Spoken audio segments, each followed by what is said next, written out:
mga kanos! Musta? Kag syempre, lagaw naman ta kabang food trip diri sa Timawa. I'm Drinking Nose and welcome to my vlog. Located lang siya near Doctor's College of Dentistry. Ang Café di Amis. A birthday promo of buy 2 take 1.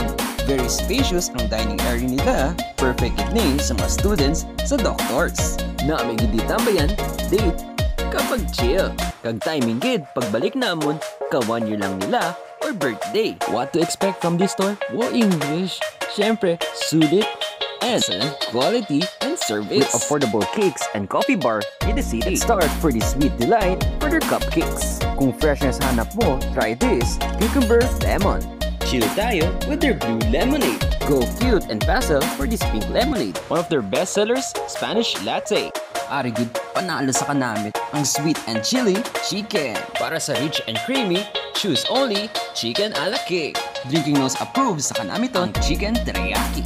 Heart Kisses favorite, their pork chop.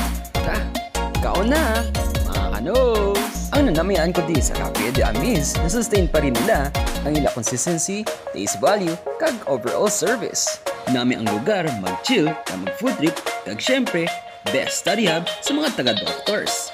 Kag syempre, pasalamat ako sa mga Ilonggo vloggers ang kasama ko, Mr. Zeth, Biboy Natix, kag Heart Kisses. Damo gid na salamat sa Café de Amis, sa mga staff, owners, chef, and baristas. Tani na gusto niyo ang video ko, please do like, follow sa tanan na social media platforms ko, kag syempre, subscribe to my YouTube channel, Drinking Nose. See you on my next lagaw kag food trip goals diri sa City of Love, Iloilo City.